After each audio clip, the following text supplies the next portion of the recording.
a competition where we put an open call out for people to apply to come to the symposium, and we've got groups from Aberdeen University, from Swansea University, from Queen Mary and from Southampton and Nottingham. So these guys that you can see behind have been working on putting together plant material with sensors, Arduinos, actuators, motors, to try and understand how, if we do that with these very different materials, how people can think about sustainability in new ways.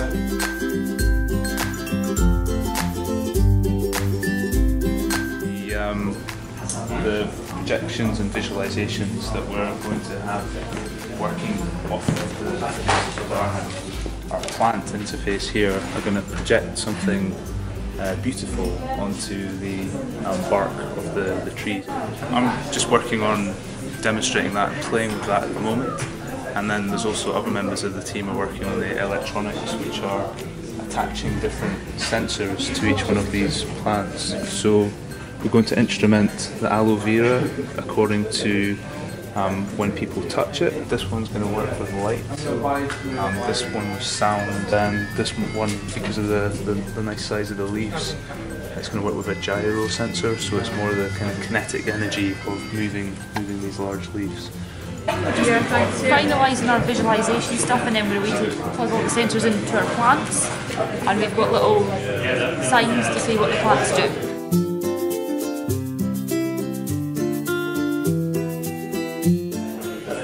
I think it's great to have those plants on the table because they're giving them oxygen, they're taking the CO2 around them, and hopefully that's giving them that creativity, but also inspiring them to be organic in the design and the way they're thinking about their solutions rather than having the computer screens as the only foci of potential.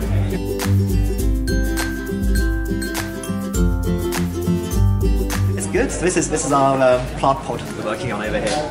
So the idea is that we need to put around cities in sort of big perspex sort of plastic tubes sort of things. People can come up and if they can demonstrate that they can look after a plant, then they get some seeds. So do you have a torch? We can do a demonstration. So there's a little screen which gives information about what's being dispensed and what's going on. There's a proximity sensor, so it glows when you get nearby. And if so ideally what you do is so if you interact with it, so if you they shine some light on the plant, and your seeds get dispensed. As you walk around the room, it's quite creative ideas particularly around sustainability, and perhaps not quite so much about plants yet, so we need to sort of engage a bit more with the plants.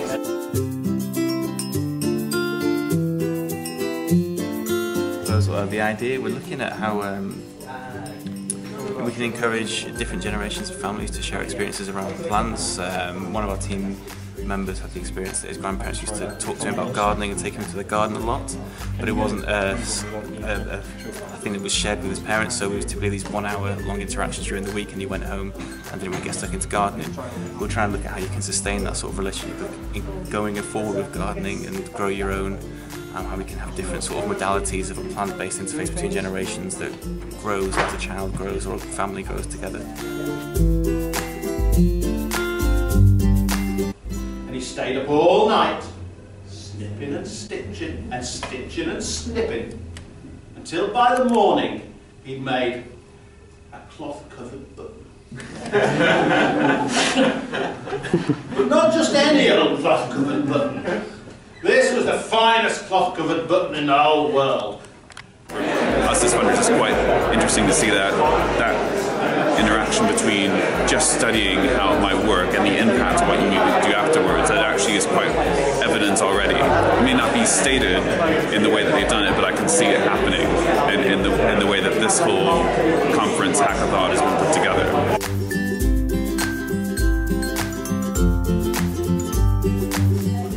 We are building a system where we can automatically water communal plants by watering our own plants.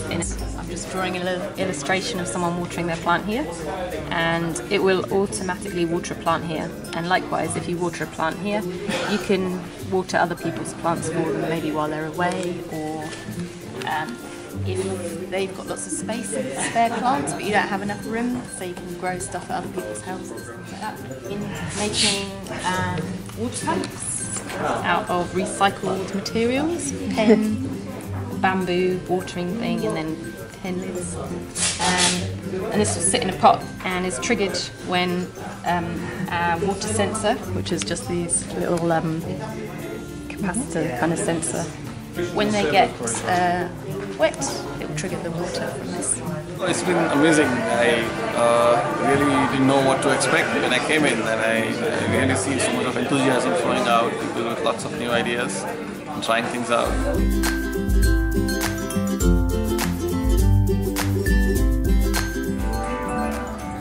Sound effects indicate the end of digestion. Magnetic removable organs allow children to explore different layers of the human body. The first one's the lovely fries, and that goes to Swansea. And the brave fries goes to Southampton and Nottingham. The really good fries goes to Aberdeen. And the winner of this hackathon is Queen Mary.